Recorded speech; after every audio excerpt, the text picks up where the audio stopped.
Welcome to CXC Math TV. Today we will be going through the June 2019 CAPE Integrated Mathematics. So if you're an integrated mathematics student and you're looking towards video solution, CXC Math TV is here to provide that. So with that being said, let's get started. We're going to go to the Integrated Mathematics June 2019 Paper 2.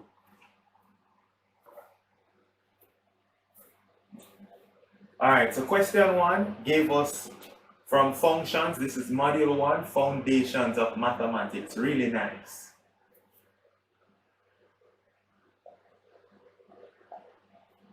Question 1, it says the function f, g, and h are defined as follows. F of x equals x squared plus a.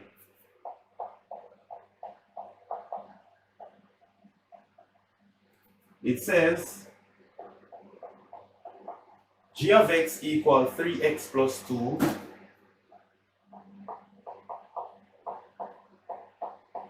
And h of x is equal to 9x squared plus 12x plus 11.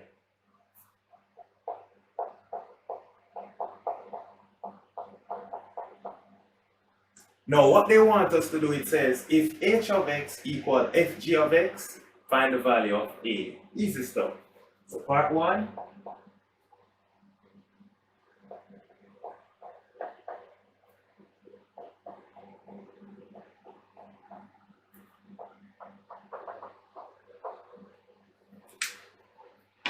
So that's what we're required to do. We need to find the constant a.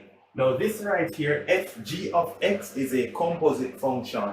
So what do we do when we have composite function? We substitute the inner function into the outer function. So we need to substitute g of x into f.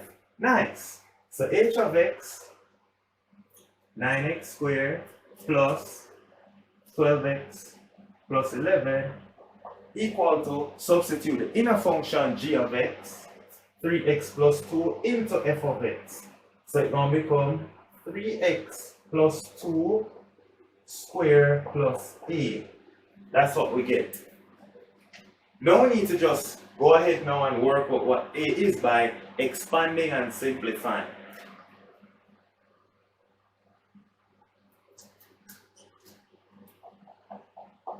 There's a quick way to expand these expressions here. This is how it goes. It is first term squared, 3x squared, plus twice the product of the 2.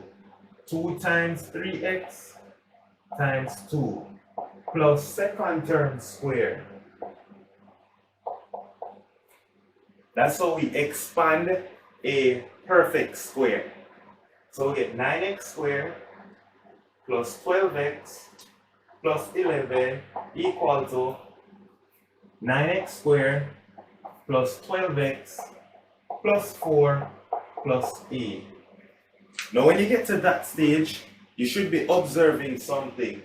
Observe that the 9x squared would cancel the 9x squared on both sides. The 12x cancel the 12x here. And so what we're left back with is that implies equating just the constants, 11 is equal to 4 plus a. Now if 11 is equal to 4 plus a, therefore a must be equal to 7. And they're giving 4 marks for that. And that's the first part of the question. Nice, nice, nice. Really nice. So let's have a look at part 2.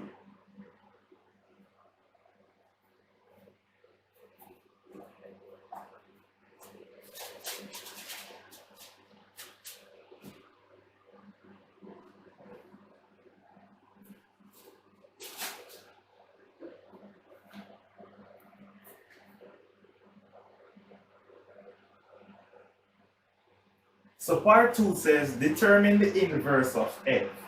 So first thing we know is that f of x is x squared plus We just found out a, and a was 7.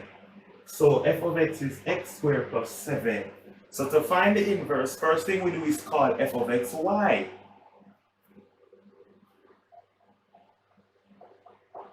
The second thing that we do is interchange x and y.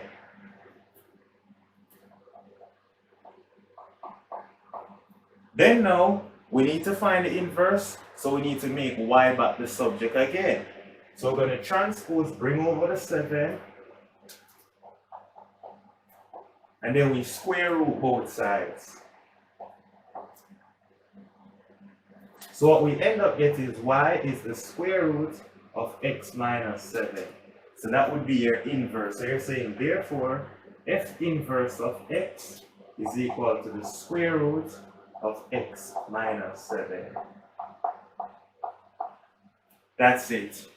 So f inverse is the square root of x minus 7. Easy, easy, easy stuff.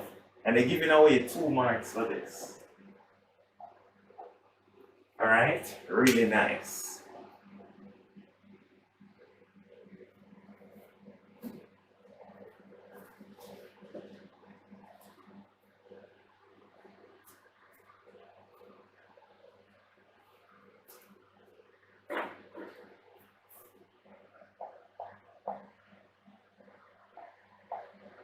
Alright, now part B says a line passes through the point minus 10, 4. I'll call that point P. So a point P on a line is minus 10, 4.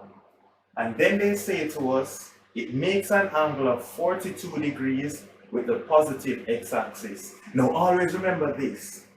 Gradient is equal to the tan of the angle that the line makes with the positive x-axis. In other words, they're telling us that the gradient of the line, the symbol we use for gradient is m, and so the gradient of the line, m, is equal to the tan of the angle, the tan of 42 degrees.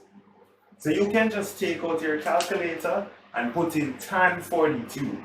So I put in tan 42 in my calculator and I get 0.90. So bringing that up, the gradient is 0.90. That's the gradient of the line. Now it says determine the equation of the line. I need to write it in the form ax plus by plus c equals 0. There's 2 ways to write the equation of a line. Now I'm going to do it 2 ways, alright? 2 ways, nice. I'm going to do it the cool way first.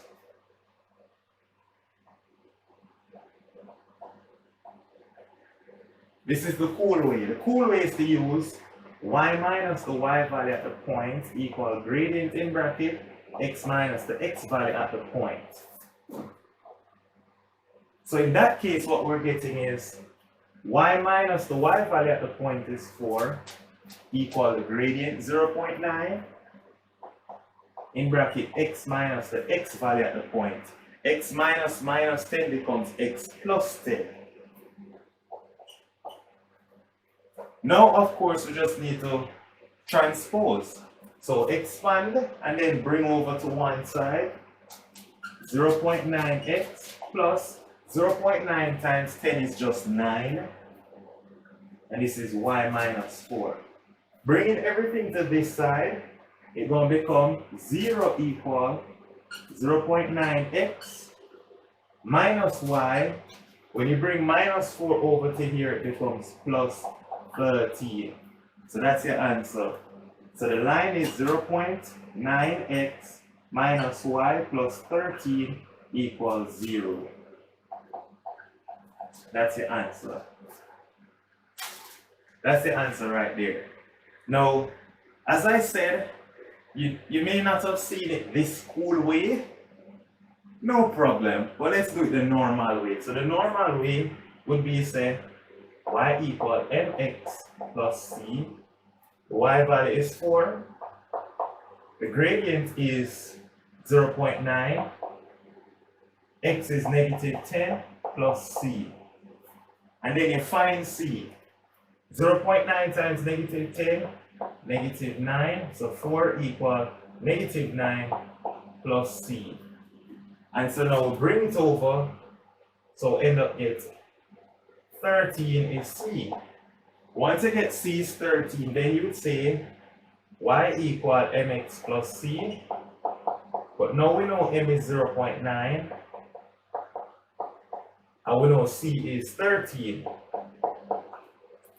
Then what you go ahead and do now is bring the y over to this side now to end up say 0.9x minus y plus 13 equals 0. So if you do it this way or this way, it really doesn't matter. It's up to you. But they're giving away 4 marks for this. And I say giveaway because it's really nice. It's fun stuff. It's fun. So they're giving away 4 marks for that. Nice.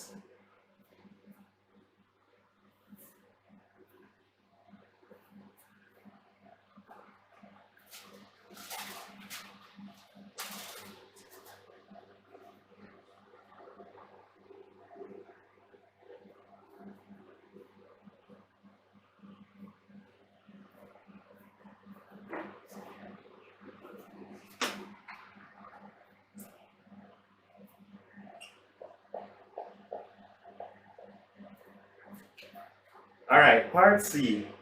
Part C says the cubic polynomial f of x is equal to x cubed plus ax plus b. So it tells us f of x equal to x cubed plus ax plus b. And then what they say is that it has a factor of x minus 1. So f of x has a factor x minus 1. Now if f of x has a factor x minus 1, then that implies x equal 1 is a root. That implies x equal 1 is a root. And if x equal 1 is a root, that means when you input 1 into the function, the corresponding y value is 0. Nice. At a root, the y value is 0. So in that case, what we're saying then is f of 1 would be 1 cubed plus a times 1 plus b, that is 0. Now this gives us a simple equation, a plus b equal to negative 1. If you bring over the 1, a plus b is equal to negative 1. Let's just call that equation 1. So far, that's all we can obtain from what we've read so far. And it says, and a remainder of 6 when divided by x plus 1. So this is now remainder theorem. So they're telling us that f of negative 1 equal to 6. That's remainder theorem. If it's divided by x plus 1, when you set x plus 1 equal to 0, you get x being negative 1. And so f of negative 1 is equal to 6. So in that case, we're saying then, negative 1 cubed plus a times negative 1 plus b is equal to 0. Now, negative 1 cubed is negative 1. So we get minus a, not 0, my apologies, 6. So minus a plus b equal, bring over negative 1 over here, it becomes 7. This right here is your equation 2. Now, it's a simultaneous equation, so all you need to do is solve them simultaneously. I'm going to use elimination method.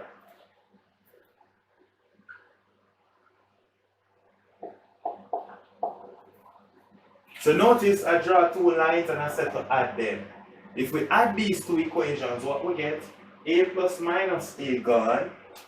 B plus b becomes 2b.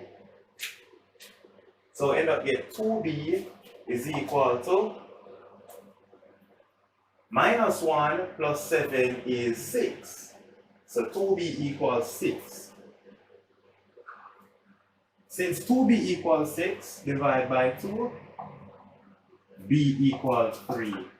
Now since b equals 3, we need to find the value of a. So we can resubstitute back into the first equation or the second one, whichever of your choice. We're saying then that a plus 3 equals negative 1. And so in that case, a equal to -4. That's it, a is -4. So there we go, -4 plus 3, that would be 7 as well. So just to write our final answer right here. So a is equal to -4 and b is equal to 3. Those are our final answers. And they're giving away 6 marks for this. Really, really, really nice.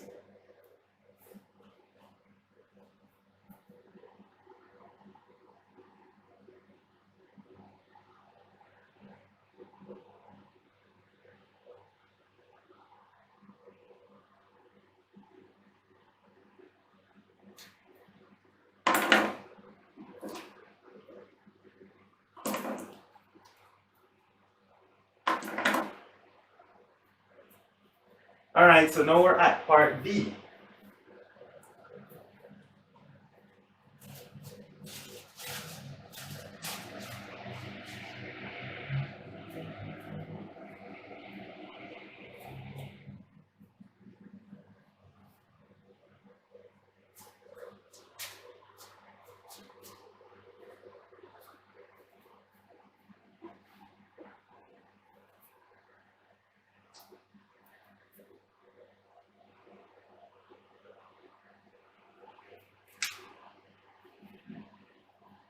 So part D, it says 3 complex numbers W, Y, and Z are represented on the Argand diagram. And they give you the Argand diagram, so you need to use it to write down everything that you need. So looking at it, we'll see the complex number have a X value of 1 and a Y value of 1. That's for Z. So Z is equal to 1 plus I. The next thing we'll see is W. W is when the X value is 4 and the Y value is -3. So W is equal to 4 minus 3I. And then we realize that you have another complex number Y, and Y is -x and -y, so it's -2 minus 5I. Now let's look at what the question wants. It says let alpha be W plus Y over Z. Find the magnitude of alpha. So part 1, we're saying that alpha is equal to W plus Y over Z. So first thing you can do is add them. So W, 4 minus 3I, plus Y, -2 minus 5I, over Z, 1 plus I.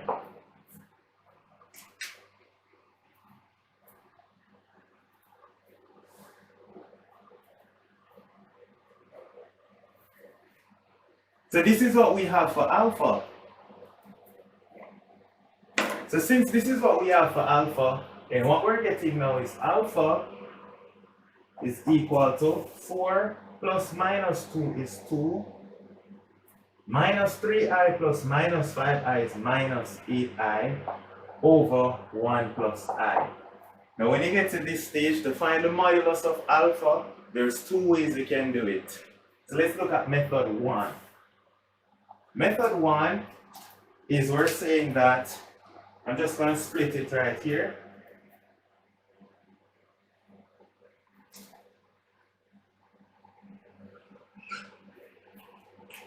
With method 1, we have enough mark in this. Method 1, we're saying that the modulus of alpha, that's just equal to, is the modulus of the numerator divided by the modulus of the denominator.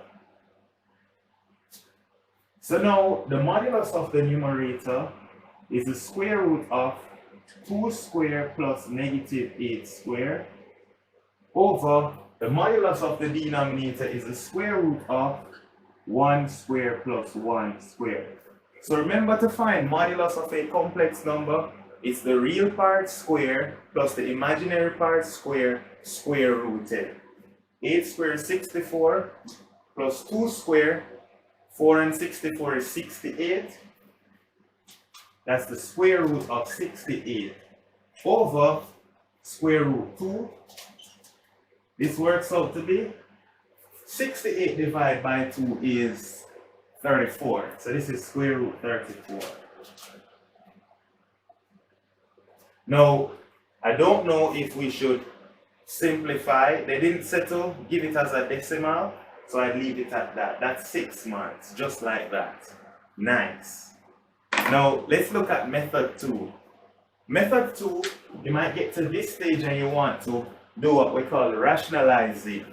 So maybe you multiply by the conjugate of the denominator.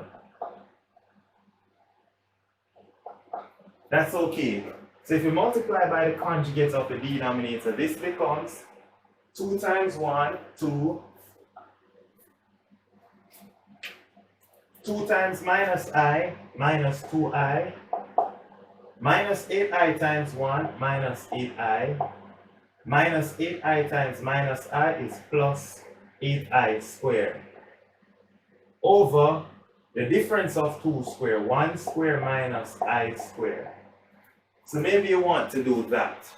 So with method 2, what we're getting then is that alpha is equal to, no, remember I squared is minus 1. I squared is minus 1. So this is 2 minus 8, and 2 minus 8 is negative 6. So that is negative 6, and then minus 2i minus 8i is minus 10i over I squared is minus 1, minus minus 1 becomes plus 1, and 1 plus 1 is 2. In that case, we're saying alpha is equal to, divide it by 2 now, minus 3 minus 5i.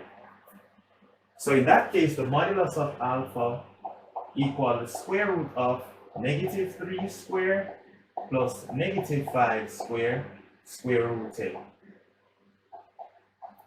Then now, negative 3 squared is 9, 5 squared, or negative 5 squared is 25, 25 and 9 is 34, so we'll get the square root of 34.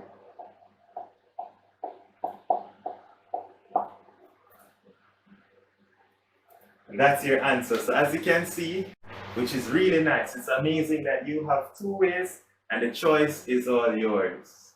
Nice.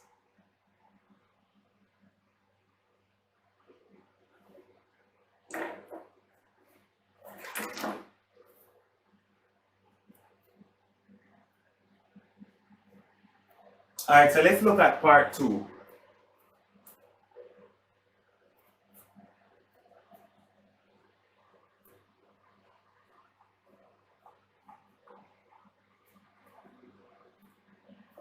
So part 2 says find the argument of alpha given your answers in radians. So the first thing we have to look at now is, what was alpha again? Remember, we had said alpha is equal to minus 3 minus 5i. Or simplified it. Now where would that be? Minus 3 minus 5i, that would be in the third quadrant. So it would be somewhere here. Minus 3 minus 5.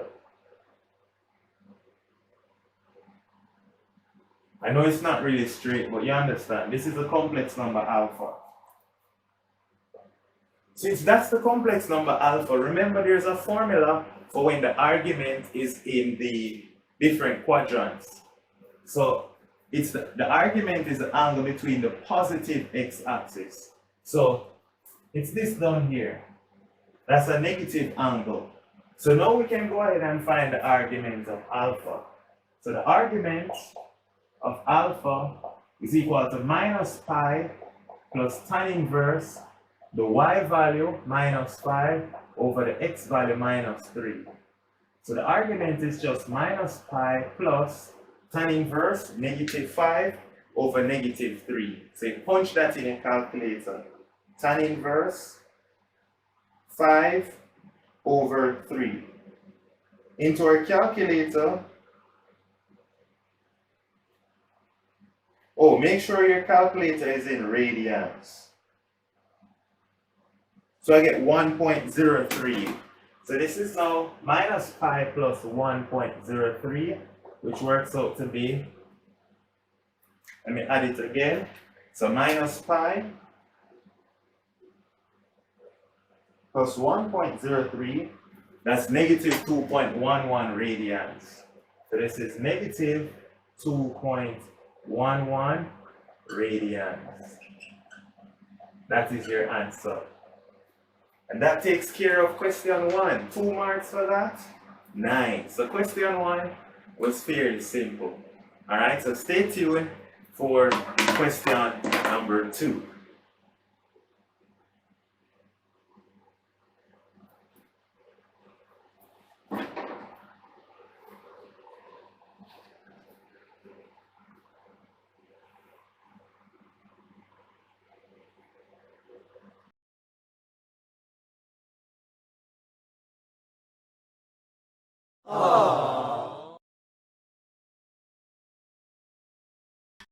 Alright, so now we're at question number 2 of the integrated mathematics paper, and you're wondering, why are we now online? We are now online and have to revert back to this method due to the lighting being very poor. So I will have to try to rectify the issue of the lighting before we can do, more classes where I'm writing on the white screen or the whiteboard.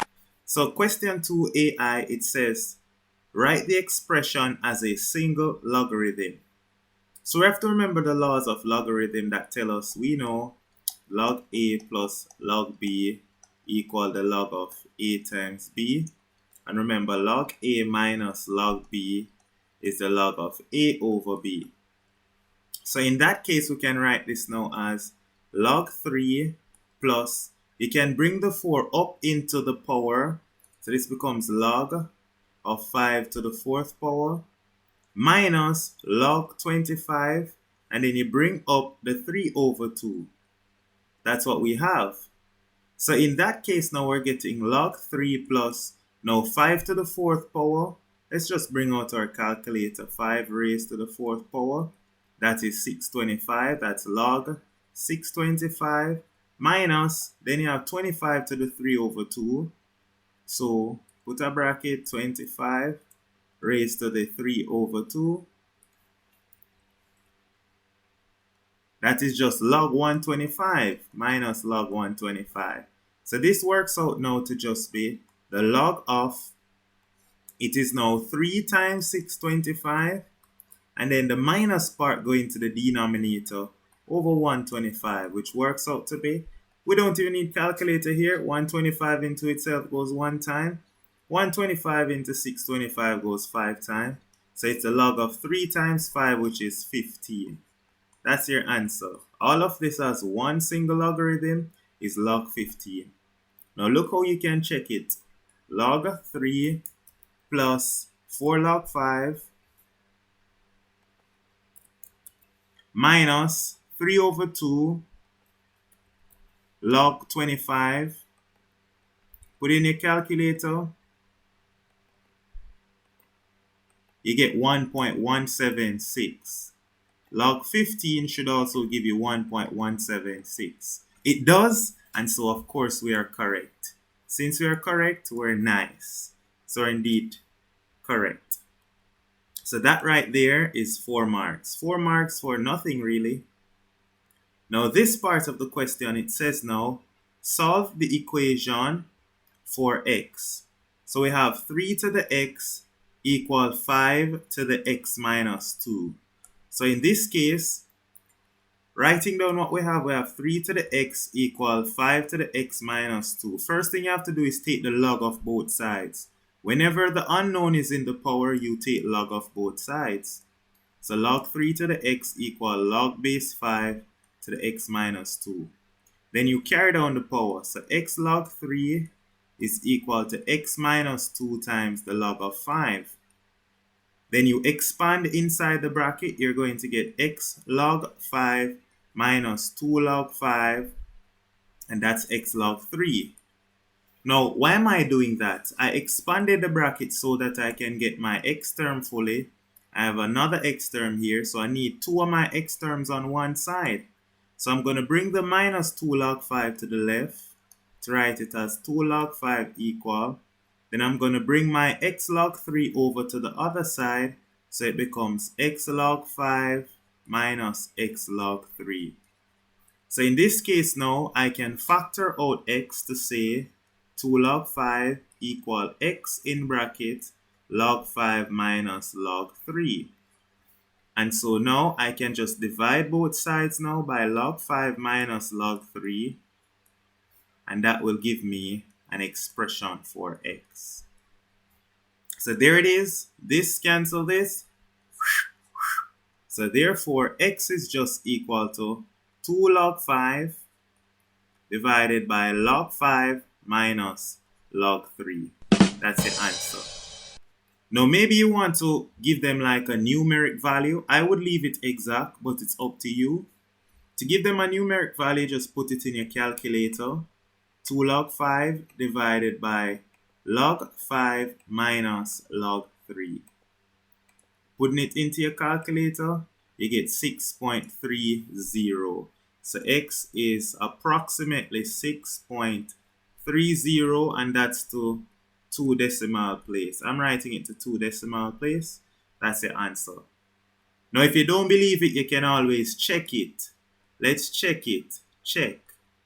So 3 to the 6.3, put that in our calculator. 3 raised to the 6.3, we'll get 1013.6. Now the right side should also give us that. 5 to the 6.3 minus 2, that should also give us the same answer. So let's check it. 5 raised to the 6.3 minus 2, 1013 roughly, yes. And the only reason why it's not exactly 0.6 is because we would have rounded off. So we know our answer is correct. So good. So that is it. Nice. Easy stuff.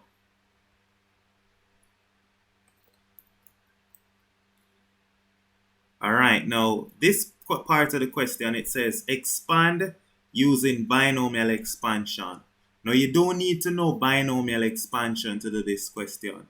Before we use the binomial expansion formula, I'm going to show you another way to do this question. Another way to do this question is to know this rule. There's a rule that goes like this, to expand cubes. So a plus b all cube, it's equal to a cube plus 3a square b plus 3ab square plus b cube. That's a formula. So all you need to do is know this formula.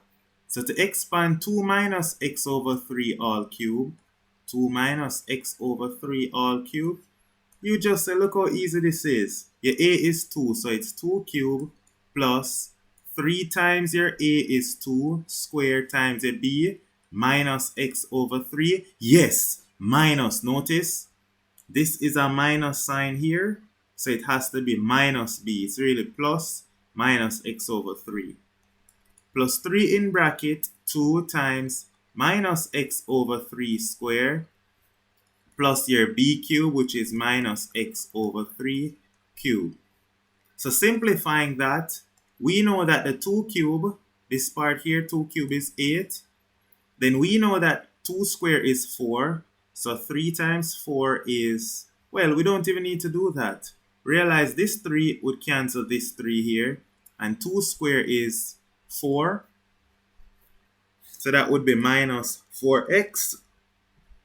And then we know that minus x square is x square and the 3 square is 9. So 3 times 2 is 6. So that would become plus 6 over 9x square. Then we have minus x cubed over 3 cube is 27. So that's what all of that will work out to be. Now look how easy this is. So easy. This way is very easy as opposed to using the binomial formula. So see here, our final answer is just 8 minus 4x. This would be plus 2 over 3x squared minus x cubed over 27. without using the binomial formula. 5 marks that. Easy. But I know many of us are accustomed to using the binomial formula, so I'll do it on the paper here using the binomial expansion formula. So of course we know then it's going to be equal to 2 cubed plus it's then 3, your n is 3, your n is 3. So it's 3 choose 1 times 2 to the n minus 1. 3 minus 1 is 2 times, then you have your minus x over 3 to the first power plus 3 choose 2 times 2 to the first power times minus x over 3 squared. Then you have plus minus x over 3 cubed. That's if you're using the binomial expansion formula. 2 cubed is 8 plus, then you work this part out. So 3 choose 1 multiplied by 2 squared, you get 12 times, notice you have a negative 1 over 3 as a fraction, negative 1 over 3.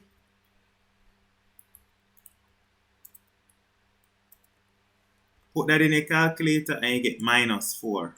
So instead of writing plus here, put minus 4 x. Then here now you work this part out in a calculator.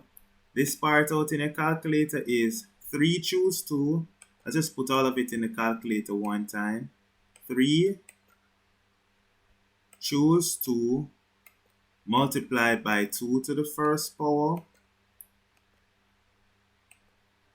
multiplied by minus 1 over 3 square. You probably wonder why I leave out the minus here. This minus sign doesn't matter because when you square a negative, it still becomes positive. So you get plus 2 over 3 x squared, and then this part is minus x cubed over 27. Notice we get our same answer. Whether you decided to use the binomial expansion formula or you wanted to use my way, which is expand using this formula here. If you wanted to do it this way, this is my way here. I would use this formula. But if you wanted to use the binomial expansion formula, that's also okay. Nonetheless, you still get 5 marks. So that's that. Nice. Alright. So now the next part of the question says solve the equation 12 sine x plus pi over 6 equals 6 root 3 when x is between 0 and 2 pi. So this question is in radians. So the first thing we have to do is divide both sides of the equation by 12. By dividing both sides of the equation by 12, we get the sine of x plus pi over 6 equal, now 6 over 12 is 1 over 2, so that becomes root 3 over 2. Now I want you to call this x plus pi by 6. Let's just call that y. So let y equal x plus pi over 6. So we're saying that sine y equal root 3 over 2. What would you do here? What you do here is you draw your circle and first imagine where sine is positive. Sine is positive in the first and the second quadrant. So we take sine inverse of root 3 over 2 to find the angle in the first quadrant. And so the first quadrant, let me just write CAST. Alright, I know many persons is used to this saying, all schools teach crap, to show you the quadrants where everything is positive. But I want to put a spin to it and say all school teachers care. All school teachers care. So school, that's where sine is positive. A, where everything is positive. So that's why I tick you the first and second quadrant. Now when you take sine inverse of root 3 over 2, you should get 60 degrees, which is pi over 3.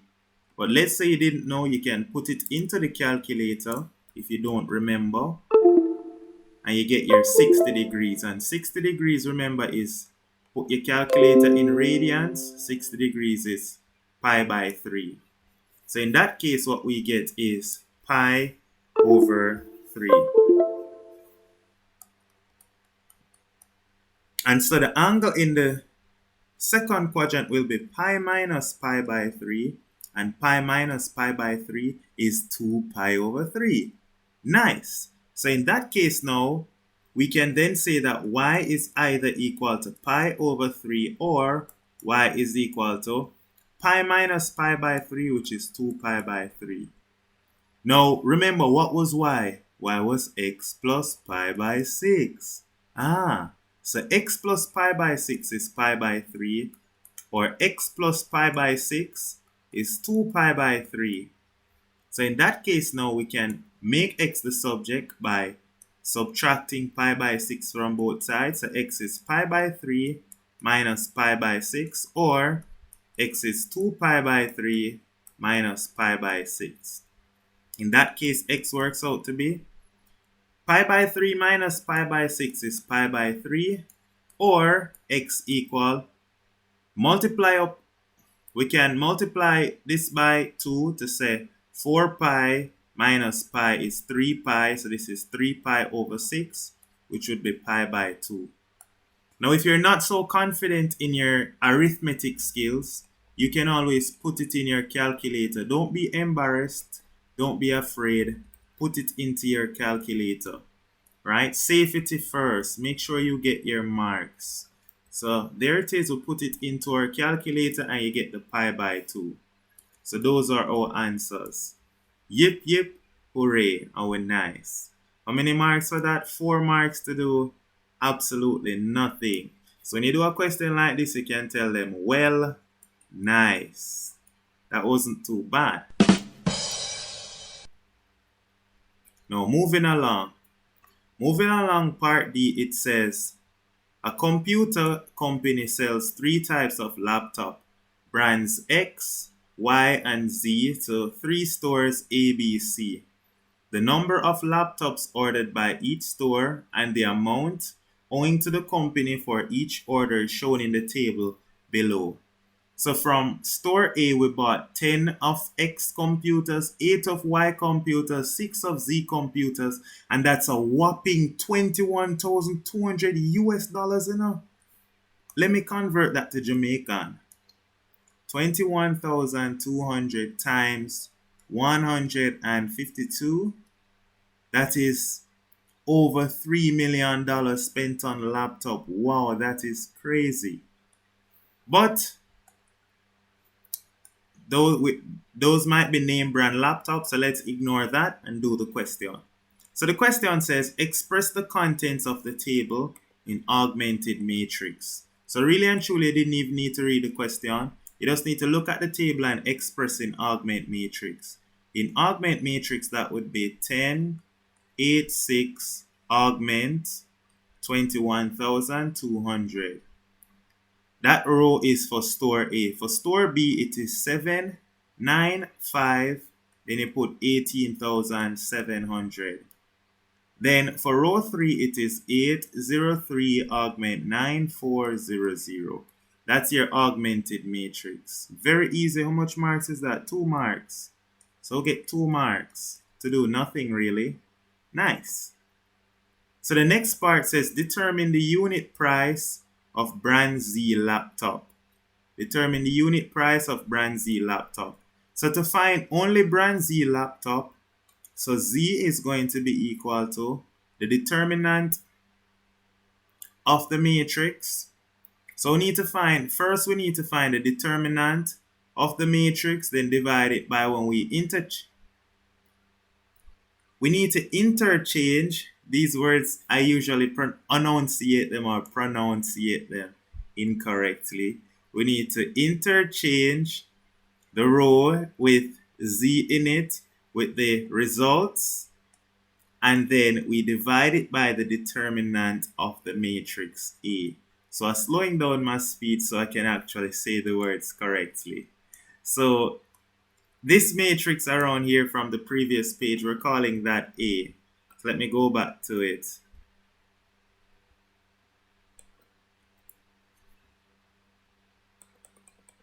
Around here, this is our matrix A, right? So if this is our matrix A, our matrix A is the 10, 8, 6, 7, 9, 5, 8, 0, 3. That's our matrix A. That's all I'm saying. So now we need to find the determinant of A. So the determinant of A would be using the first, I'm going to use the first row. Using the first row, then it would be cross out the row and the column with 10 in it. So it is 10 times the determinant of, cross out the row and column with 10 in it. All right, that would leave 9503. Then minus 8 times the determinant of. You then cross out the row and the column. Cross out the row and the column with the 8 in it. So you're left back with 7583. And then you cross out the row and the column with 6 in it. So plus 6 times the determinant of 7980. That's the determinant of the matrix A. So we can go ahead and work that down. Work that out right here. So the determinant of A would be 10 times in bracket 9 times 3. Remember, it's leading diagonals minus the product of non-leading. 9 3 is 27 minus 050. Minus 8 in bracket 7 times 3, 21. Minus 8 times 5 is 40. Then you have plus 6 in bracket 7 times 0 is 0. Minus 9 times 8, which is 72. So all of that, just to work out the determinant of A. So the determinant of A we're getting is, put this in our calculator. So in the calculator, it is 10 in bracket 27 minus 8 in bracket 21 minus 40 plus 6 in bracket 0 minus 72. Close the bracket. And we'll get minus 10. So we get minus 10. That's the determinant of A divided by negative 10. So now we need to work out the determinant of when we have Z now. Alright, so I'm just going to rewrite over the matrix here now. So calling the matrix AZ here now. The matrix AZ is going to be, this was A, 10, 8, 6. So this column right here, the column for I want us to see it. This is the column for the Z's. Notice this is the column for the Z's. The 653. We're going to exchange a 653 column with the totals column. So AZ now is, keep the X and the Y in play. Why it's zooming so far up? 10, 7, 8. Then keep the column with the Y's. I don't know why it keeps zooming that far up. 8, 9, 0. Then replace with the total price. The total price is 21,200, 18,700, and 9,400. So you put that here. 21,200.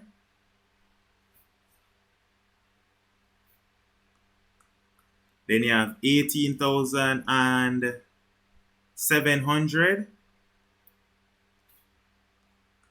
Then you have 9,400. So in that case, now we can say the determinant of AZ is going to be 10 times, cross out the row and column with 10 in it. We get 9, 18, 700. Then you have 0, 9,400. Minus 8 times the determinant of, cross out the row and the column with 8 in it. That would leave 7, 18, 700. Then you have 8, 9,400. Plus, cross out the row and the column with 21,000 in it. You'd be left back with 21,200 times the determinant of 7980. Just want to make sure we did everything good. 9, this, good. Cross the row and column with 8 in it. Doop, doop, 7, this, and this. Then cross the row and the column with 21,200 in it. You have 7980. Good. So wham bam, we did everything good so far. So now we can write down that the determinant of AZ will be equal to 10 in bracket 9 times 9,400. Put that in a calculator, you get 84,600 minus 0 minus 8 in bracket. Put this in a calculator now. 7 times 9,400. And then we subtract 8 times 18,700. So this is for this part here, and we get negative 83,800. Negative 83,800. Then plus this part here now, 21,200 in bracket. 7 times 0 is 0. Minus 8 times 7, which you know is 72. So we're going to work out all of this part now in the calculator. So put everything in the calculator now. 10 in bracket, 84,600, close the bracket, minus 8 in bracket, negative 83,000, close the bracket, plus 21,200, open the bracket, 0 minus 72. Punch that into the calculator, we get negative 16,400. So this is negative 16,400. So now we can finally work out z at the top. So in that case, it is negative 16,400 divided by negative 10, which works out to be, put all of that in a calculator now. So we're dividing by negative 10. $1,640. So $1,640, that's the cost of brand Z laptop. Alright, so guys, that is it. So brand Z laptop is 1,640 USD. That's crazy. $1,640. Actually, that's actually a decent price for a laptop. I'm not complaining. That's a good price. That's a quality laptop. Quality. Wow! If it's that heavy. So that's the price of brand Z laptop. And that takes care of module 1. Really nice. Alright, so we move on to module 2. So module 2 now is the best module. This is statistics. Let's hear what they have to say. They say, a career showcase was hosted by a university for 4th and 5th form students from 10 secondary school. My apologies. A sample of 30 students who attended the career showcase was selected to evaluate the success. State one disadvantage of each of the following sampling methods. Give one reason for your response. So they decided to use a quota sample. So they selected 15 males and 15 females. So number one disadvantage of quota sampling. So we know a quota sampling, it is a non-random sampling method, therefore give a biased response. So we can state that as a disadvantage. A quota sample, which is a non-random sampling method, thus giving biased results. All right. So we know the two types of non-random sampling method. These are quota sample and cluster. As long as it is one of those two that is non-random, it's going to be giving biased results. So that's one disadvantage. All right. And we give it's a non-random sampling method, thus giving biased results. That's it. Now it says a stratified random sample by size of contingent per school. So stratified, now remember, it breaks up into groups. So we can say that with a stratified sampling, this is very time consuming and tedious for response.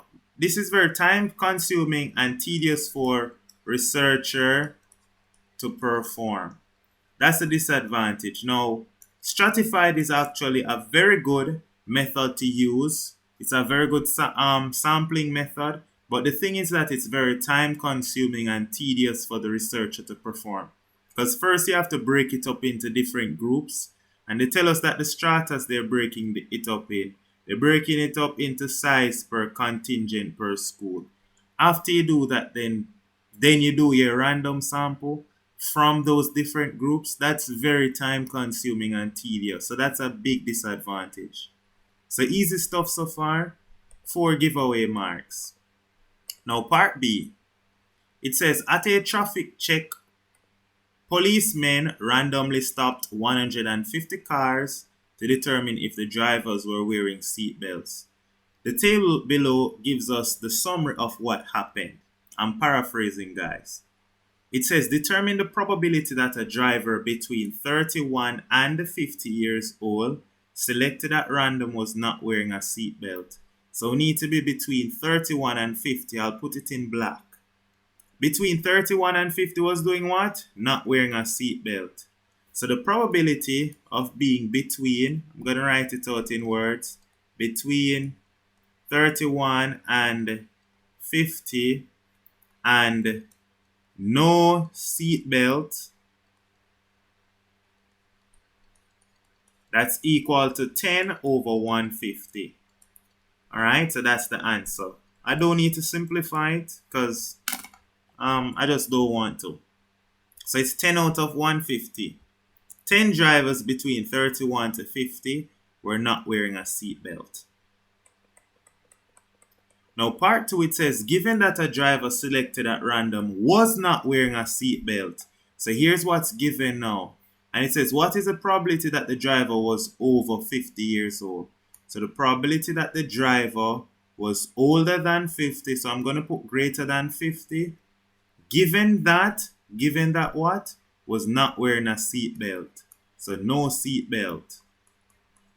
So we need to find the probability that the driver is over 50 given that he wasn't wearing a seatbelt. Since it's conditional probability, you need to remember this formula.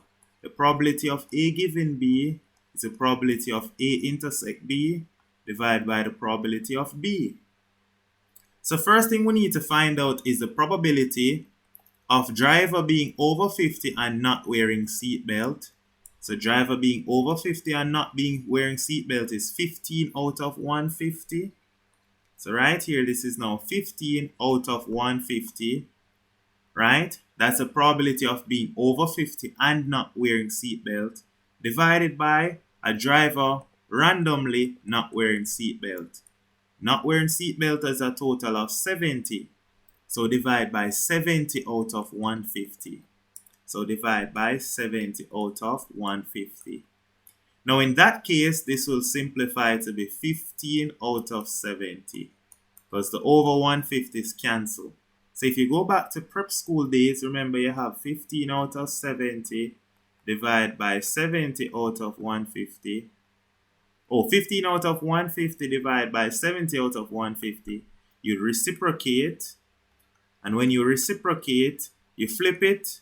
So 150 over 70, then the 150 is cancelled.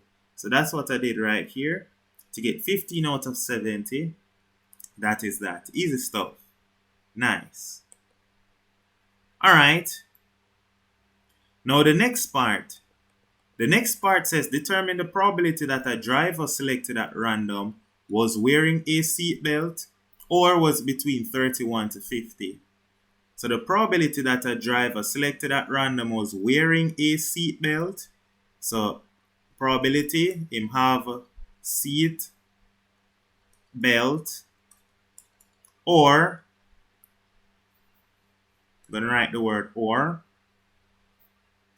or he should be between 31 to 50. That's what we're trying to find. Now you have to remember the formula for this type of probability. The probability of A union B is equal to the probability of A plus the probability of B minus the probability of A intersect B. U is union or. So in that case, we're trying to find the probability of a driver wearing a seat belt plus the probability the driver is between 31 to 50 minus the intersection of the two. Minus seat belt and being 31 to 50. That's what we're doing. So the probability that a driver wears seat belt, I know I spelled seat belt wrong, but don't pressure me. So seat belt, probability the driver wears seat belt, let's look for it. How many seat belts? 80 out of 150. So in that case, wearing seat belt, 80 out of 150, plus probability the driver is between 31 to 50 years old. 31 to 50, total of 45. So that's 45 out of 150. So plus 45 out of 150. Then you minus wearing seatbelt and being between 31 to 50. So zooming up, wearing seatbelt and being 31 to 50 is 35. So minus 35 out of 150. Oops, scrolling a little too fast. Let me slow it down. So this is minus 35 out of 150. You put that into the calculator. So 80 plus 45 minus 35, that's 90. So this is 90 out of 150. That's your answer. Nice. Now here's what they say next. It says 3 drivers are selected at random. What is the probability that all 3 drivers were between 16 and 30 years old? So 3 drivers selected at random. So 3 drivers. So remember, this is independent of each other. So between 60 and 30, what's the probability that the driver will be between 16 and 30? First thing is there's a total of 70 drivers being between 16 to 30 years old. So what we're then saying is that the probability we get 3 young drivers. Now, I say young drivers because 16 to 30, that's the best way I can describe them. To get 3 young drivers, first is there 70. Is 70? Let me look back again. How many drivers were between 16 and 30 years old? I think it's 70 at circled, but I don't remember. Yeah, 70. There's 70 young drivers here. So it's 70 out of 150 to get the first young driver. After you select the first young driver, you have 149 more drivers to select from. Now, how many of those would be young drivers? 69. So it's 69 out of 149 to get the second young driver, times, after you take out 1 more driver, now you have 68 young drivers out of 148. So punch that into our calculator.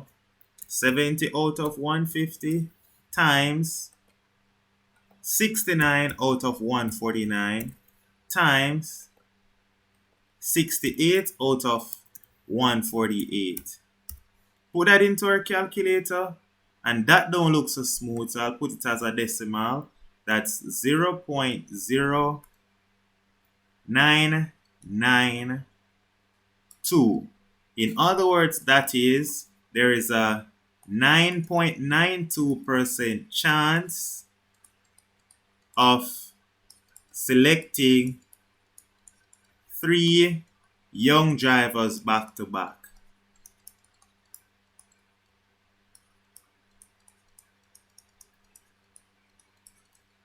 Alright, so there's a 9.92% chance of selecting 3 young drivers back to back to back.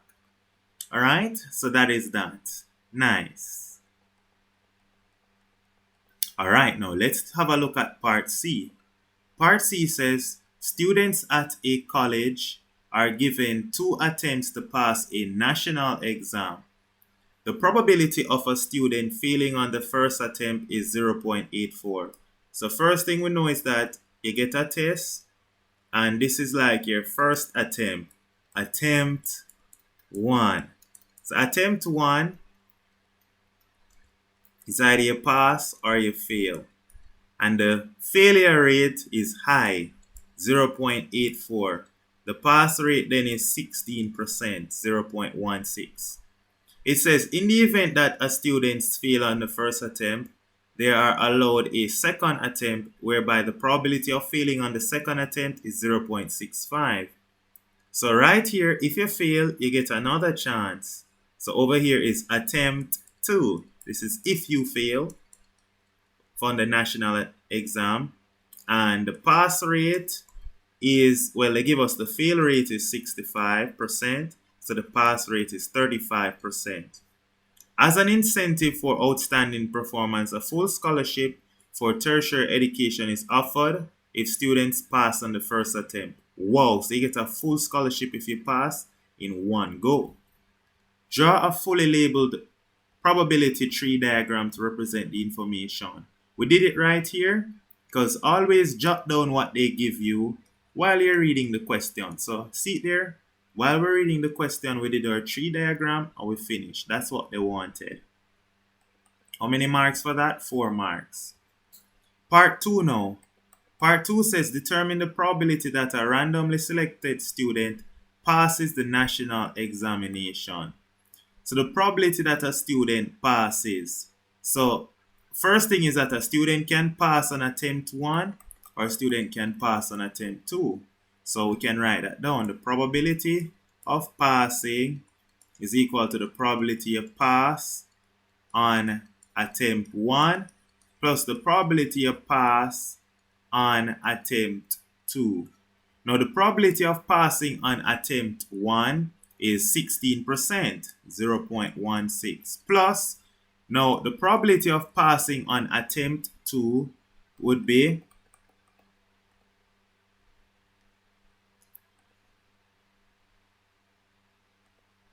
alright, sorry about that. I'm just scrolling really off here. Now the probability of passing on attempt 2 is, look at this. To pass on attempt 2 would mean that you have to fail on the first time and then you pass on the second time.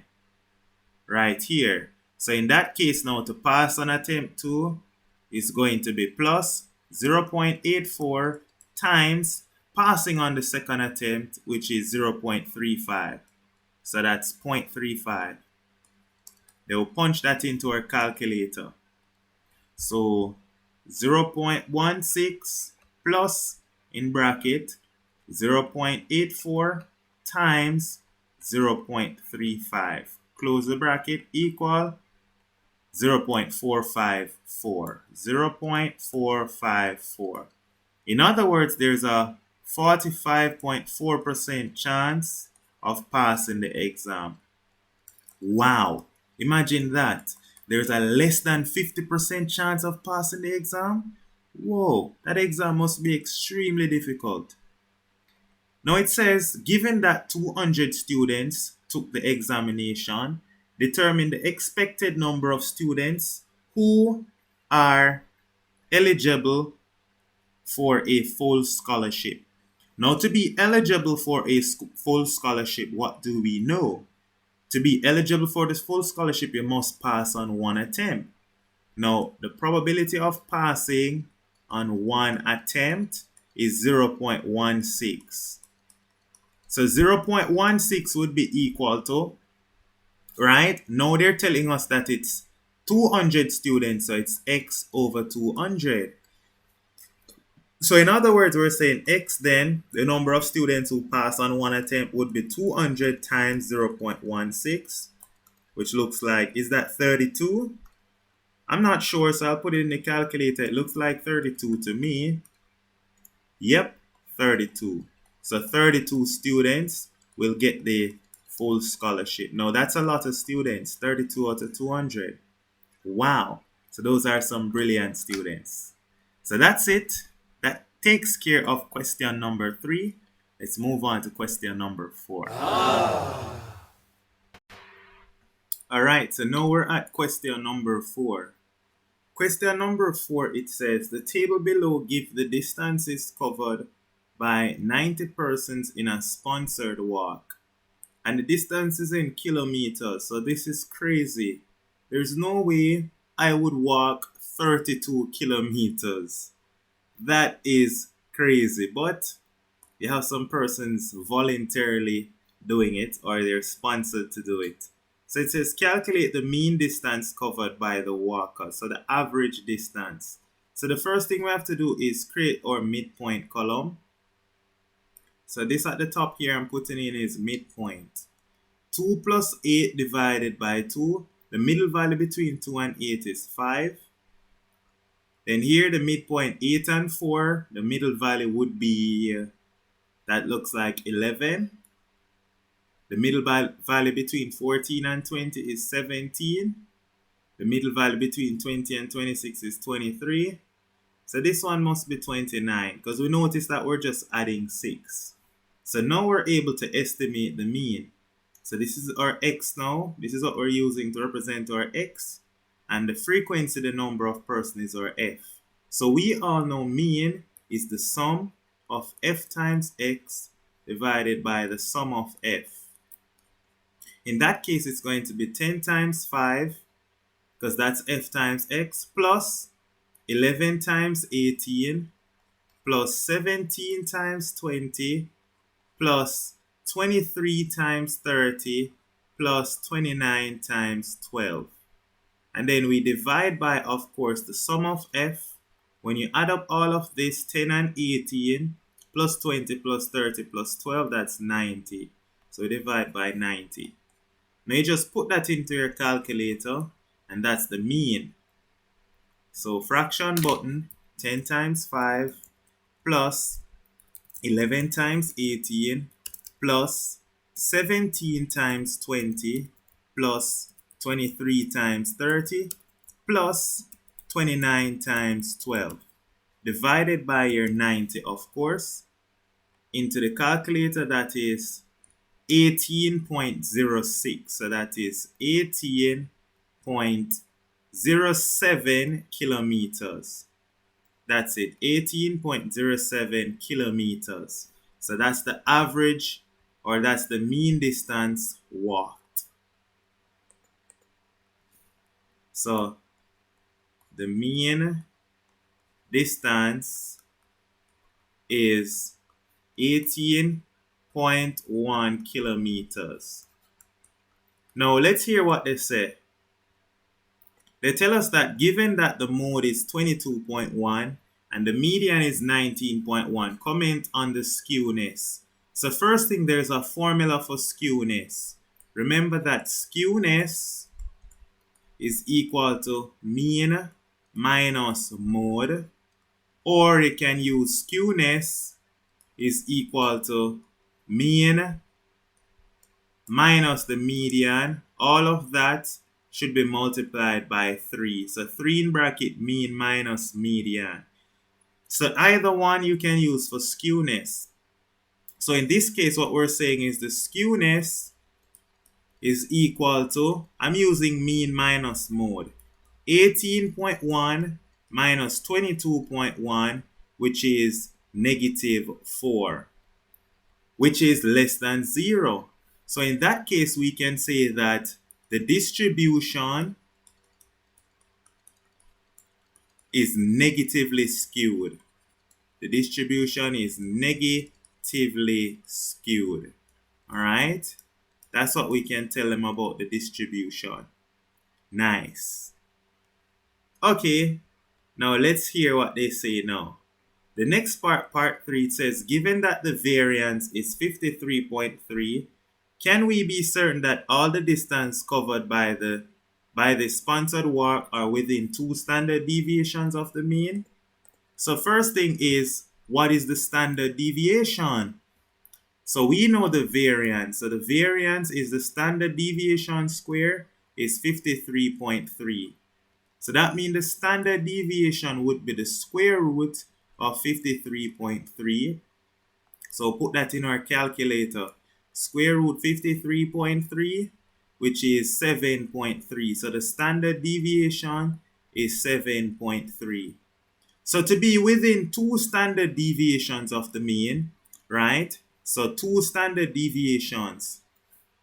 Let me zoom out a little. So multiply 7.3 times 2. So 2 standard deviations would be 14.6.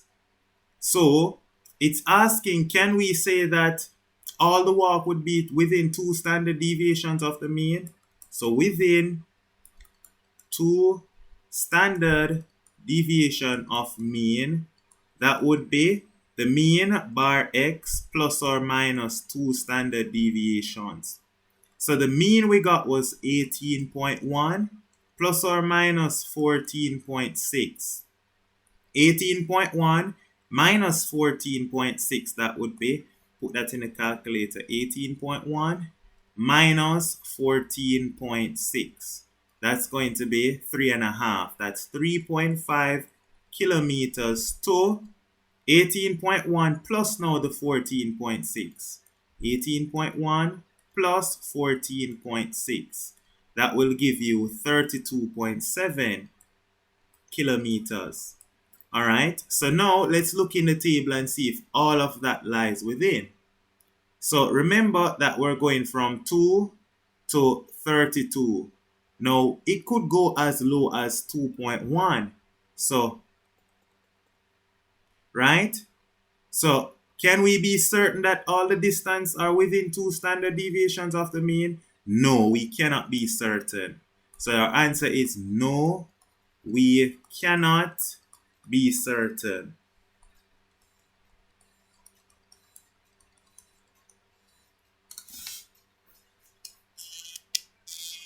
All right, now the next part, part B, it says all students in a particular school, they study Spanish, for which the failure rate is 20%. Wow, so the failure rate of Spanish is 20%. Assuming that the number of students who fail Spanish follow a binomial distribution for a class of 9 students. So let's write down what we know. I'll zoom in a little more. So X follows a binomial distribution, n being 9, and the failure rate is 20%, 0.2. So now it says calculate the variance for the number of persons who fail Spanish. Now the variance var x, the formula is n times p times q. N is the number of students, 9, times p, 0.2 failure rate, times q, and q would be 0.8. Remember, q is 1 minus p. They put that in a calculator. 9 times 0.2 times 0.8. That works out to be 1.44. So that's the variance. So in that case, the variance is 1.44. That's the variance. Now it says calculate the probability that exactly 2 students fail Spanish. So the probability x equal to, the probability x equal to is given by, now you have to remember this formula now for binomial distribution, n choose 2 formula. So the probability of x equal a is equal to n choose a, then it's p to the a, q to the n minus a. You have to know this formula when you're doing binomial distribution. It's very easy to remember. So in that case, the probability x equal to is going to be n choose 2, and n, remember, was 9. So let's put our 9 here. So it's 9 choose 2, then it is p, 0.2 to the 2 times 0.8 to the 9 minus 2, which is 7. They punch that into your calculator. So 9 choose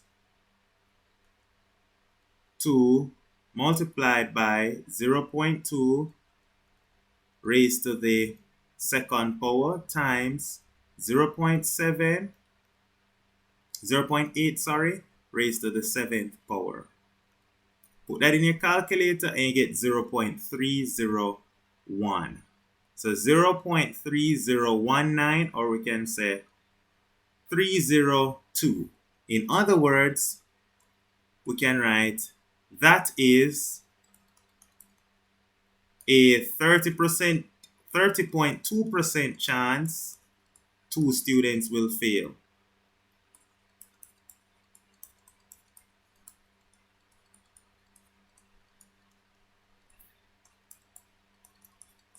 All right, so there's a 30.2% chance 2 students will fail. That's actually pretty high. Now it says find the probability at least 3 students fail Spanish. So the probability at least fail means the probability x is greater than or equal to at least 3 is this. So the probability of at least 3 students failing means either 3 can fail, 4, 5, 6, 7, 8, or 9. In other words, this is just 1 minus the probability x is less than 3. That's what we'll work out, because it would be difficult to work out. Look, I'm going to put it in black. Who want all of this working out? Find out 3 fail, or 4 fail, or 5 fail, or 6 fail, or 7 fail, or 8 fail, or 9 fail, and add them up. That's too much. Why not find out 1 minus the probability of x less than 3? That way is way easier. So that is what we will do. So this is going to be now equal to 1 minus, let's start with when no students fail. 1 minus the probability x equals 0 plus less than 3 can also be x equal 1 plus the probability x equal 2. We already know what's the probability x equal to. So 1 minus, what about 0 now? It would be 9 choose 0. P, the probability of failing was 0. The probability of failing the Spanish test 0.2 to the 0 times 0.2. 0.8 was Q to the 9 power plus x equal 1 now is 9 choose 1 P 0.2 raised to the 1 times Q 0.8 to the 9 minus 1 which is 8 plus the probability x equal 2 we already know is 0.302. So we're going to just put all of that in our calculator. Well, not necessarily all of it. I'll just change to 9 choose 0, 0.2 to the 0, 0.8 to the 9. So the first part is 0.134 plus I'm going to work out this part now which is 9 choose 1. So working out the middle part now, change the x to 1. So it's going to be 9 choose 1, 0.2 to the 1, then this to the 8th power. And we are getting 0.31. So we get 0.3019 or 02 again. So that's what we're getting for 1 and 2. So in that case, it's 1 minus, add up all of them there in the bracket now. So add it to itself, 0.302 plus 0.134. This is what we get. So it's 1 minus 0.73799. And then we do our subtraction. So 1 minus that is working out to be 0.262. So it's approximately 0.262. That's your answer. So there's a 26.2% chance that at least 3 students will fail. 26.2% chance. That's a lot. All right, so that takes care of that. Now let's have a look at part C. Part C says a construction company purchased concrete drill bits that have a lifespan that follows a normal distribution. So I'll use the letter Y. Y follows a normal distribution with a mean of 75 hours. So it has 75 hours in it and a standard deviation of 3. So the variance would be 3 squared. Determine the percentages of companies drilled that will have to be replaced by or before. So the probability Y is before means less than or equal to 70. So the first thing we have to do is standardize Y. When you standardize Y, it becomes Z is less than 70 minus 75 over the standard deviation of 3. In that case, what we're getting is the probability Z is less than 70 minus 5 is negative 5 over 3. Now the probability of z being less than a negative number, it becomes 1 minus the probability z is less than the positive of the number. And 5 over 3 is 1.67. This is where we go to our standard normal table. I don't have it open, so I'm going for the normal table. The normal table in probability.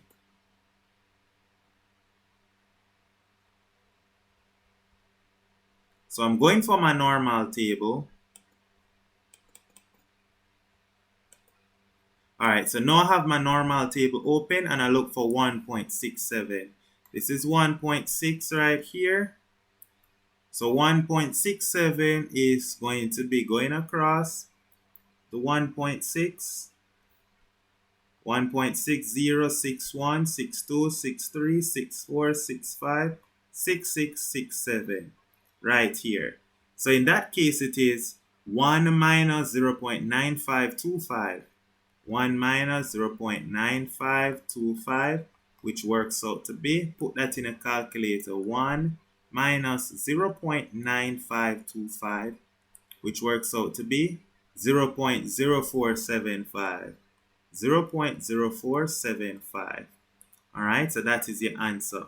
So basically, there is a 4.75% chance that it's gonna finish before 75 hours. So basically, I like to put this in box.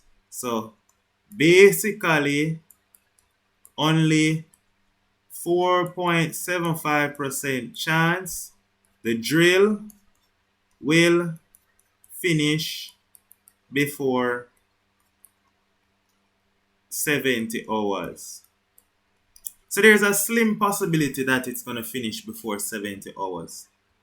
Alright, now part 2 says determine the probability that the drill bit will have a lifespan between 70 to 80 hours. So now we need to find the probability z is between 70 and 80 hours. Well, not z, y. We don't standardize it yet. So my apologies, y. Now, in that case, we need to standardize it. We're going to get, remember when we standardized 70, we had gotten, that was the negative 5 over 3, less than z, less than, we need to standardize the 80 now. It would be 80 minus 75 over 3. In that case, it's going to be the probability that we're between, so minus 5 over 3, probability z is between minus 5 over 3 and 5 over 3. Just to write it as a decimal, we're finding the probability z is between negative 1.67 and 1.67. So in that case, it's equal to, using the normal table, it's phi of 1.67 minus in bracket 1 minus phi of 1.67. Now you're probably wondering why I have 1 minus phi of this. So this is the rule that you need to remember. I'll write it in a different color. Let me write it on this blank document. The probability that z is between a and b, it's equal to phi of b minus phi of a. That's if a is positive. But because our a is negative right here, we can't look in the table for the negative value. So if a is negative, because a is negative, we have to work out what this part was. Alright? So that is why we do that. So this is really, it's really and truly phi of 1.67 minus phi of negative 1.67. But phi of negative 1.67 is 1 minus phi of 1.67. So all of this is working out just to be minus and minus become plus. So it's 2 phi 1.67 minus 1. So now we look for what's phi of 1.67. We already know it from the line above. It's the 0.9525. So 2 times 0.9525 minus 1. Put that in our calculator, 2 in bracket, 0.9525, close the bracket, minus 1, which works out to be 0.905. Basically, there's a 90.5% chance. 0.905. So that is 90.5% chance the lifespan will be between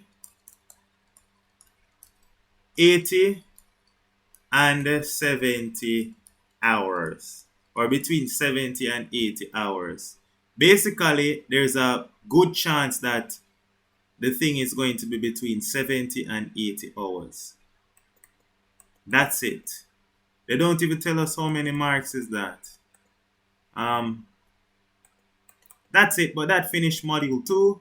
And now we move on to module 3. Now we're at module 3, and it says to differentiate.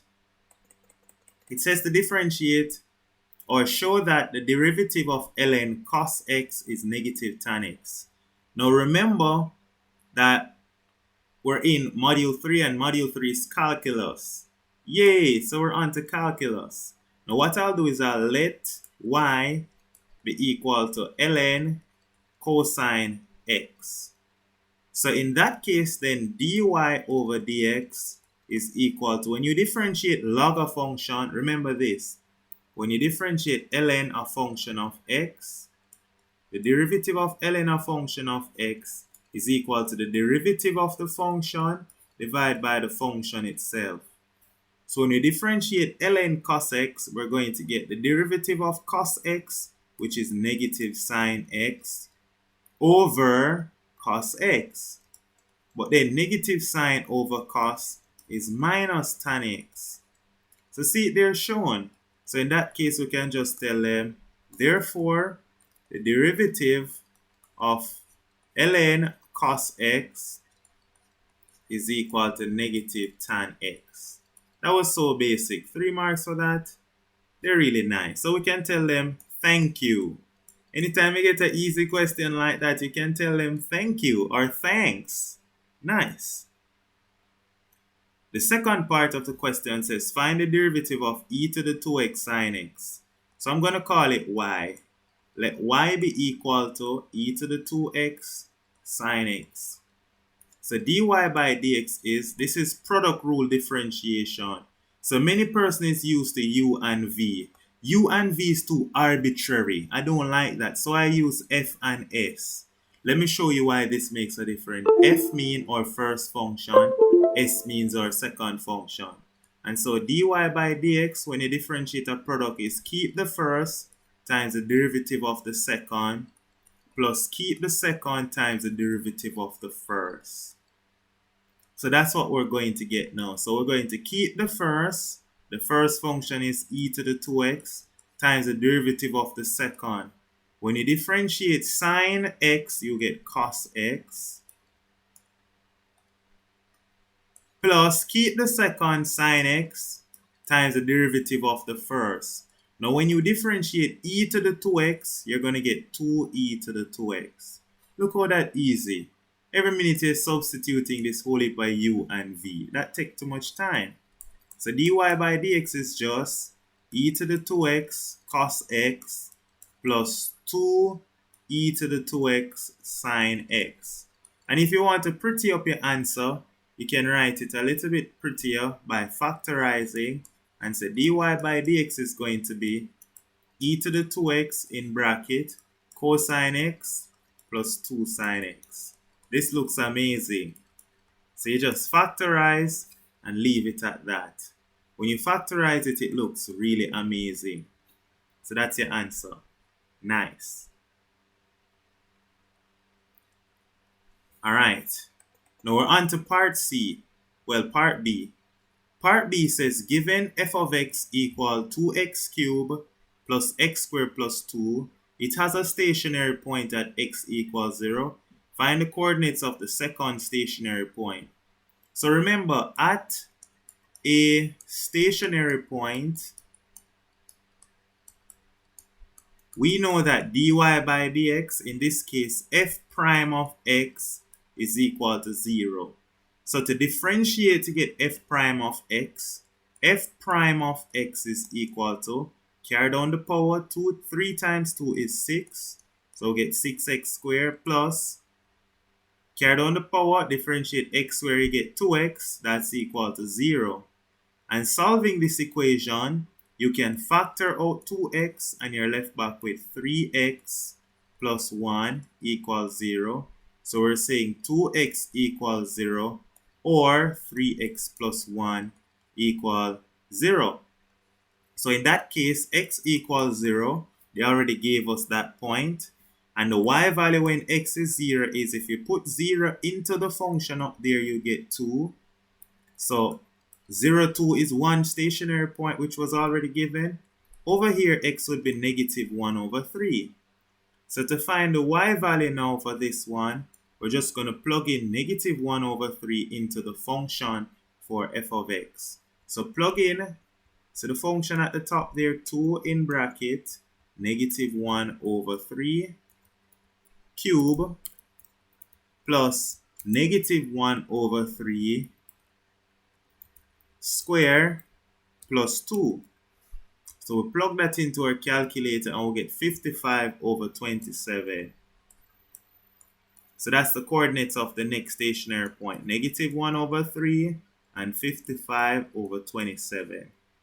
So just to write it better, so we can tell them the other stationary point is negative 1 over 3, 55 over 27.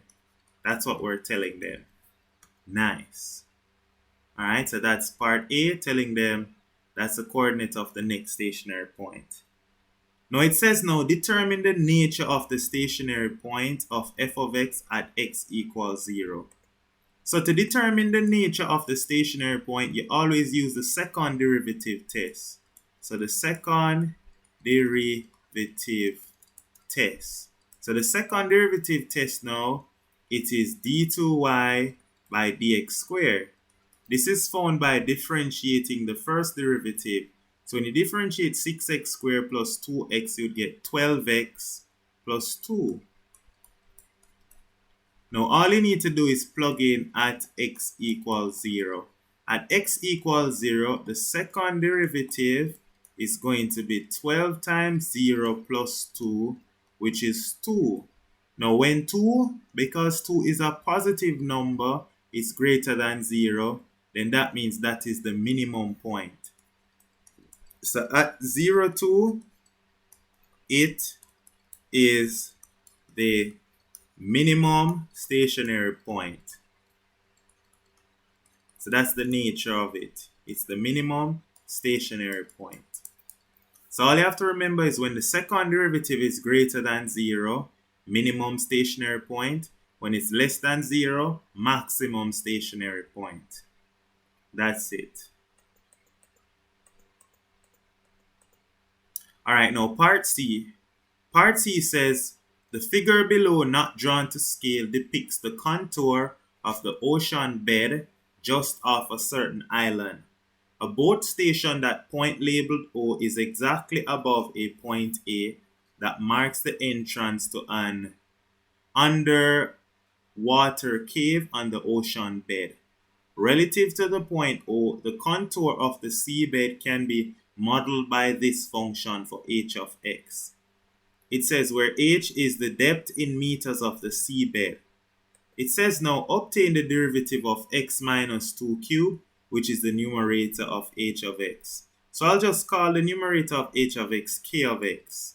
So let k of x equal x minus 2 all cubed. Now you don't need to call it anything. You can even write it this way. So let me stop calling it something. When you're obtaining derivative, you can even go as far as say d by dx of the expression, meaning you're just differentiating. It's equal to now carry down the power 3, subtract 1 from the power, then you multiply by the derivative inside the bracket. The derivative inside the bracket is when you differentiate x minus 2, you get 1. So the final answer is 3 in bracket x minus 2 squared. That's it. Easy. How many marks for that? Must be 2. 3 marks. They're so lovely. They're so lovely. So since they're giving 3 marks for that, we can tell them thank you again. We can tell them thanks. Right? Because they're really nice to us. They're really, really, really nice to us. The next part of the question says, calculate the limit as x tends to 2 and give an interpretation. So we need to evaluate the limit of h of x. So remember that is h of x, okay? So we can tell them now the limit as x tends to 2 of h of x is equal to the limit as x tends to 2 of h of x is x minus 2 squared over e to the minus x. So plug in 2. So plug in 2, we're going to get 2 minus 2 squared over e to the minus 2. But 2 minus 2 is 0. And 0 over e to the minus 2 is just 0. So therefore the limit as x approaches 2 of h of x is equal to 0. So we're going to half of the mark so far. The next half is to give an interpretation. So let's see how we can interpret it. We need to give an interpretation in terms of the whole heap of talking that they were telling us. So remember, h is the depth in meters of the seabed below the surface level. And x is the horizontal distance in kilometers from O. And what is O? O is exactly above a point A. So a boat stationed at a point labeled O. Okay, so we're saying, let's give the interpretation now. Remember, x is what? X is the horizontal distance in kilometers from the boat. So we're saying, this is the interpretation now. So that is as the horizontal distance from the boat approaches 2 meters, what was h again? So we talk about x. So we're saying as x approaches 2, now h is approaching 0, but we need to remember what represented h. H is now the depth of the seabed. We can tell them the depth of the seabed is approximately 0. The depth of seabed is approximately 0. That's it. Easy stuff. Easy, easy, easy. Alright, so the limit as x tends to 2 is 0. In other words, we're saying as the horizontal distance from the boat approaches 2 meters, the depth of the seabed is approximately 0 meters. That's it. Easy. Part 3. Part 3 says, if the derivative of h prime of x is given by, so here they give us the derivative, h prime of x is x minus 2 squared x minus 1 times e to the x. Find the slope of the seabed at A. But what do we know at A? At A, clearly x equals 0. Wow! If you don't remember, let me go back and show you what was happening at A. At A, here's our diagram. At A, the x value is 0. The x value is 0. We know A is a negative value, but we don't care about what that y value is. We just know the x value at A is 0.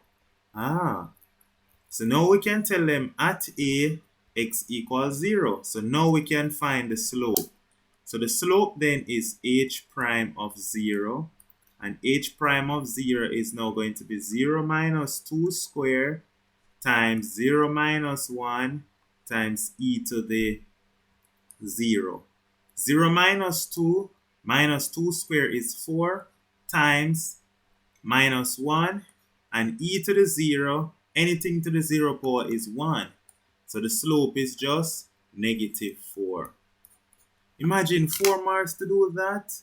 They are so kind to us. You can tell them this now. This is not even a matter of being kind. You can just tell them soft with a capital T. Soft. That question was soft. So the slope is negative 4. So we're telling them that the gradient at A is negative 4. So you can look back at it. Right here, we're telling them that the slope is minus 4. Now minus 4 is the slope. Alright, now it looks a little off. Minus 4 looks a little off. Like the answer is correct, but it looks a little off because if we were to draw a tangent at this point, it would appear that the gradient at this point should be positive. That's just my speculation. It appears that the tangent should be positive. So getting a negative answer means the diagram is not drawn to scale. The diagram is clearly not drawn to scale. So just to tell them that their diagram is not drawn to scale. But anyways, moving on to question number 6. It says obtain the integral, the indefinite integral of this expression here. I like to call my indefinite integrals I. So I would then be equal to, when you integrate cos, you get sine. So it's sine 2x plus pi over 2. But then you divide by the derivative inside the bracket. And the derivative inside the bracket is 2 plus a constant. I like to call my constant k. So in that case, I would be equal to a half sine 2x plus pi over 2 plus k. That's 3 marks. Very easy. Soft. Now part 2. Part 2 says obtain an expression for y if dy by dx is 5x plus e to the 2x. So remember, y is equal to the integral of dy by dx. So in that case, we're saying y is equal to the integral of 5x plus e to the 2x with respect to x. So in that case now, we just go ahead and integrate. So y is now, integrate 5x, we get add 1 to the power, and we divide by the power. Integrate e to the 2x, you get back e to the 2x, but then you divide by the derivative of 2x, which is 2, plus a constant of integration. We already use the letter k up there, so we'll use the letter r now. So therefore, y is just, we can factor out a half and write it as a half 5x squared plus e to the 2x plus r. That's our answer. Alright, where r is our constant of integration. Easy stuff. Not 5 marks for what? Why are they giving us 5 marks? We didn't do anything. But they're giving away 5 marks, so we take it. We circle the 5 marks and say, gladly taken. You can tell them that, gladly taken. Easy 5 marks there. Nice. Alright, now this question here, it gives us a line and a curve. And they're going to ask for the area. We know this. So right here, it gives us the line and the curve, and it says calculate the area shaded. Now remember, integration gives you area under the curve.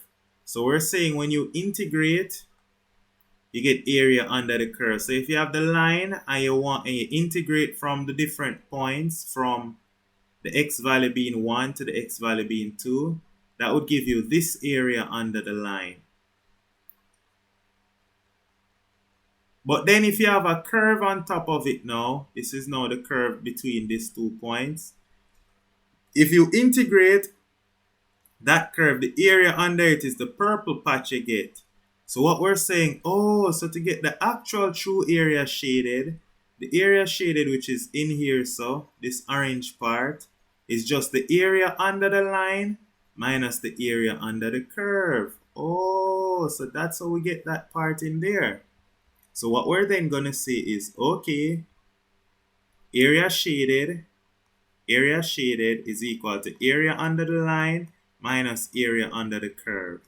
Now, area under the line is found now by integrating. So this is found by integrating the line, and the line is given by negative 2x plus 6. Now, integrating the line from 1 to 2 minus the area under the curve. L for line, C for curve. Minus the area under the curve, and we're integrating the curve from 1 to 2 of the curve is 4 over x dx. Here the curve is given 4 over x. So in that case, the area shaded is going to be add 1 to the power, negative 2x squared divided by the power 2, plus add 1 to the power, that's 6x. We're going from 1 to 2.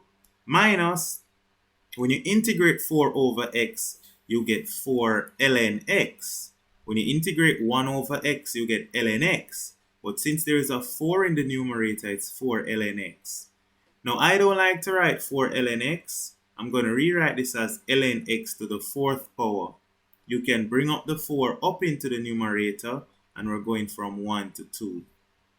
So in that case now, we can tell them that the area shaded is going to be, plug in the 2. Before we plug in the 2, realize this 2 cancel this 2.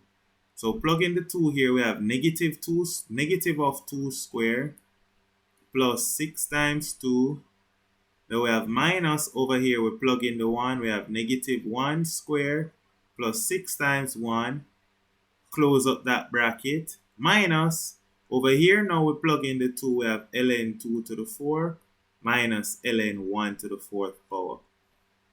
So the area shaded is going to work out to be, let's simplify over here first. You can just put in your calculator.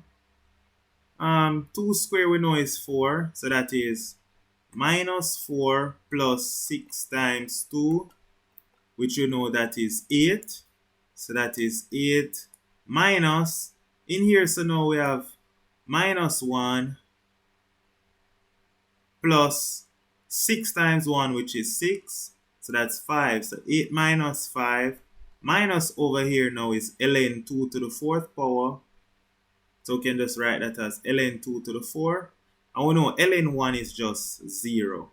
So this is what we get, which works out to be 3 minus ln 2 to the 4, which is 3 minus ln 16. 2 to the 4th power is 16.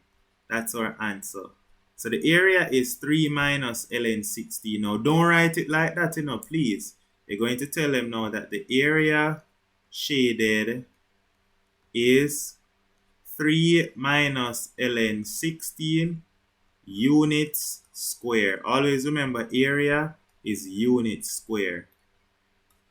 That's leaving your answer exact. Now, if you don't like how that look, you can write 3 minus ln 16. Put it as a decimal. It doesn't matter. You get 0.227 units square. If you wanted to give them the decimal equivalent. But that's fine. So that's our area, 0.227 units square. So it's just the area under the line minus the area under the curve. Easy stuff. Nice. Nice, nice, nice. Now part C. Part C says, when the seal of a block air freshener is broken, it evaporates at a rate proportional to its volume. At T weeks after the seal has broken, the volume of the block V. Further, it is known that the general solution of V is A e to the minus kt, where A is an arbitrary constant and k denotes the positive constant of proportionality. If the initial volume, first thing, hold up. Once you hear initial volume, they're telling you that T equals 0. Nice. So initially, at the start, the volume V is 30 and T equals 0. Find the value for A. So we're then saying that 30, using the formula, remember the formula is V equal A e to the minus kt. So 30 is V equal A e to the minus k times 0. E to the 0 is 1. E to the 0 is 1, so therefore A is just 30. So once we get the exact value of A, that good, we're done. 2 marks for that. Nice. That wasn't too bad. The next thing it says now is to show that K equal 1/3 ln 2, but they tell us that the block loses half its volume after 3 weeks. So when T equal to 3, the volume is now half of what it was. The volume initially was 30, so now the volume is 15 in 3 weeks. Remember, half of 30 is 15. Remember, the volume formula was A is 30, e to the minus kt. So what we're saying then is put v as 15 equal 30 e to the minus k times 3, which is saying 15 equal 30 e to the minus 3k. So to make k the subject, we divide both sides by 30. 15 over 30 is a half. So half equal e to the minus 3k, which implies that we need to take ln of both sides, right? We can take the log of both sides. So we're saying the log of a half is equal to, right here we have ln e to the minus 3k. Now, when we log e to the minus 3k, that will become minus 3k is now ln a half. But now we need k to be the subject. So to make k to be the subject here,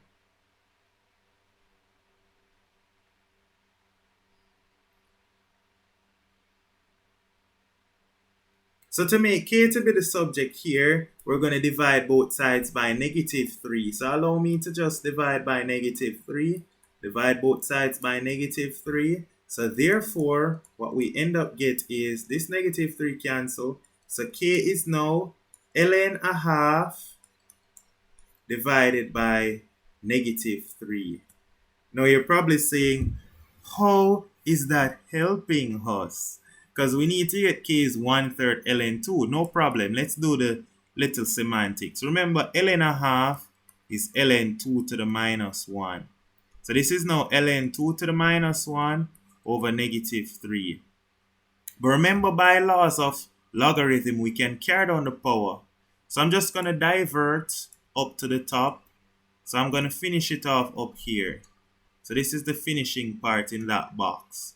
So in this box right here, we're then saying that k is equal to, carry down the negative 1. It's negative 1 ln 2 over negative 3. Now the negatives would cancel from the numerator and the denominator. So k is now 1/3 of ln 2. So nice. Imagine we just showed that this simplified to be this that they wanted. That's so nice. So you can actually tell them, fun. This question was fun. Nice. Now the last part of the question now for 5 marks. So seems like it's going to be challenging. Hence, show that the volume of the block almost completely evaporates after 24 weeks. So when t equal 24, let's see now. So what we do know is that the volume, remember, is given by this formula, 30 e to the minus kt. So minus k, but now we know k is a half ln, it's 1/3. My apologies, it's 1/3 ln 2 times t. So this is our k. Let me put it in bracket. So in this case now we can tell them when t equal to 24, the volume is now going to be 30 times e to the minus, in bracket, a half. Stop putting a half, 1/3. I keep putting a half for k, and k should be 1/3 ln 2. So remember, this is k. I keep saying a half, but it's 1/3 ln 2. So 1/3 ln 2 multiplied by 24. And we'll punch that into our calculator. So the volume will now be, so we go ahead. First thing I'll do is simplify this part first. 1/3 ln 2 multiplied by 24. And then I put e to the minus of that. E raised to the minus of that. That's 1 over 256. So this is now working out to be 30 times 1 over 256, which works out to be 30 over 256. 30 over 256 is 0.11. So the volume is now 0.117 centimeters cubed. So that's the volume. Wow. So in 24 weeks, the volume is 0.117 centimeters cubed, thus almost being 0, which means it's close to being completely evaporated. And that's it. Nice. Alright, lovely. Alright, so that takes care of question number 6, and that takes care of the integrated mathematics paper 2. I hope you really enjoyed this video. I hope it's beneficial to you. Alright, and just make sure to just hit that like button, hit that subscribe button if you found it beneficial. And remember, the only way to get better at mathematics is if you practice. So take care and see you soon.